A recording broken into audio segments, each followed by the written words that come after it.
inside. Oh. It was SS Pierce. They carried SS Pierce, which Very was lovely. considered a high end. Yes. And they had fresh vegetables. You know, that little spot, you know, but yeah, they had a wonderful meat market. A wonderful. My mother hated it when finally one of the others sold out, and then it became an upscale, really great women's shop called the Separate Shop.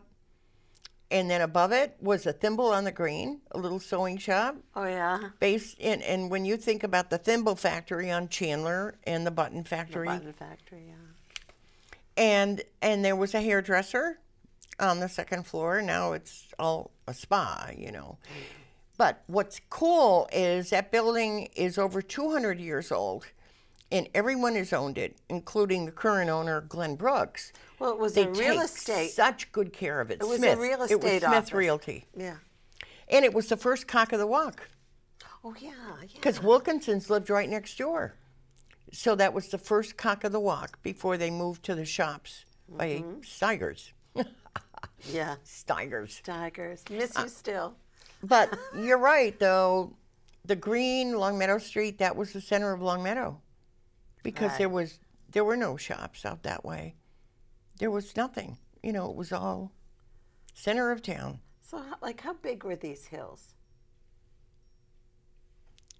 You know, I mean, like, would it be as high as this room, Well, like I'm 8 thinking- feet, or?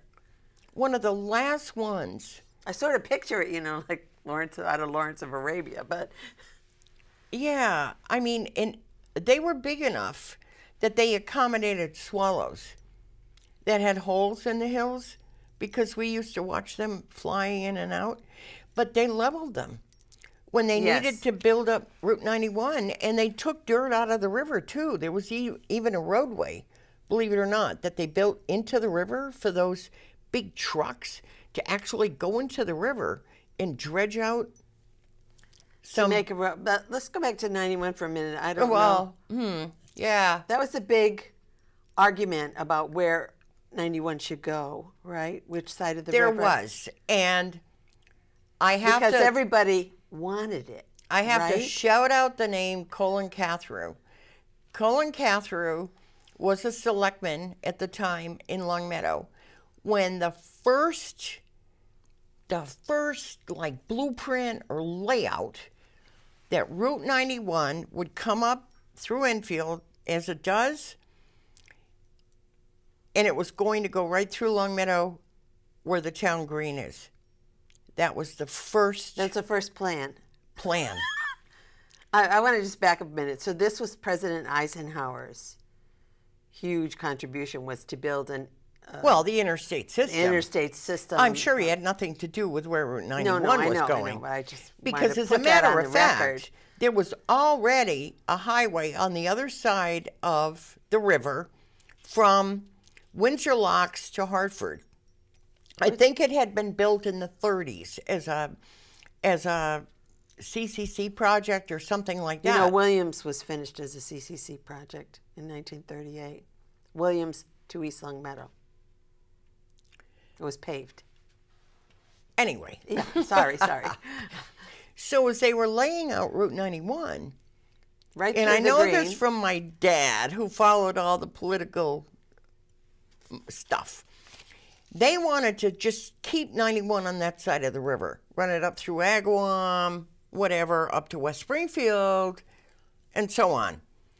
But the politicians in Springfield said, oh my God, if you do that, Springfield is just going to dry up and blow away. We have to have that highway. It has to come through Springfield. So all of a sudden, everybody goes back to the drawing board, and they figure out a way to run it across to this side of the river, run it up through Springfield, and then go back over to West Right, Springfield. that's what it does. I mean, it's crosses nuts. the river twice. That and- horrible Chicopee curve, Yeah, you know? yeah. So they do this, and they lay it out that it's going to go right through the center of Longmeadow where the green is. And Colin Cathrew, bless his heart, he goes to Boston, he gets the governor, and brings him to Longmeadow and says, look at what that will do. Because of all the historical homes around the green, look at what this will do. And the governor, gee, golly, I guess you're right, you know. So they look at going through the meadows, which was all wetlands, right? Swamp. Oh, we can do this. Marshland. Yeah. Where will we get this from? And then they look at the eastern part of town and see all of this barren land filled with the sandhills, no development, no houses, nothing.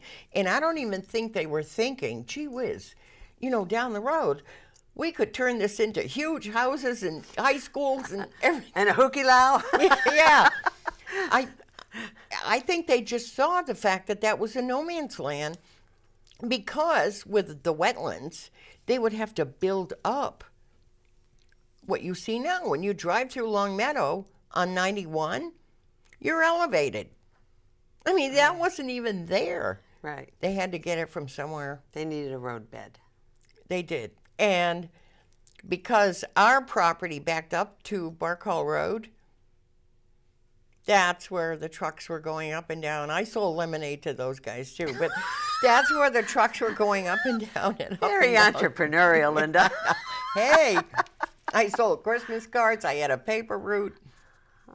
Yeah, so, but it was good. So you and saw a lot of trucks. Oh my God, those, I mean, we thought they were big. Now there's bigger ones, but up and down, up and down, up and down. And, you know, it's so funny because Bark Hall Road was such a wonderful dirt road, but they had to alter it to go over 91 because we had, I think, 5 roads that went to the meadows. Meadow Road, Bark Hall, Bernie, Emerson, and one more. And they made this command decision that it would be reduced to just Bark Hall and Emerson. So Bark Hall goes over, Emerson goes under. And we lost the others. Meadow Road, we lost. That's why poor Sunset Lane, those people are cut off. And you have to go to Connecticut to go to Sunset Lane. Yeah, they got cut off, you know, but, and there was a little hobo camp. Down by the railroad tracks, because again, I was an only child who preferred to be in the woods, much to my mother's dismay. And one day I came home and my dad said, I'm going to make some coffee. And I'm like, let me show you how to make coffee on the stove instead of the coffee pot. And I take coffee and I put it in a pan with water and and he goes, Where'd you learn that, Linda? And I'm like, the guy's down by the railroad track. And my mother was like, oh my God, you know, like almost like get me the smelling salts, you know. And she goes, Linda, you can't do this. Now, where were they and when was this? This would have been late 40s, early 50s. Wow. And there's like a permanent encampment of hobos? Well, I don't know how permanent they were, but, you know, I would go down in the meadows. Because they'd hop on and off the railroad, do you think? It was by the railroad. They would ride the rails, and I'd go down in the meadows with my dog, my wonderful, my best friend, my dog. What kind of dog? Who knows? Oh, okay. Never mind. It was a mix. We thought he was a husky. His name was Heyu. And he never wanted to come inside. I mean, he was really like a husky.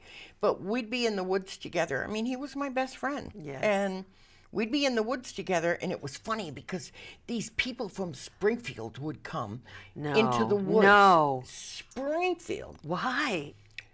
Searching for mushrooms. So, Heyu Very big in Springfield.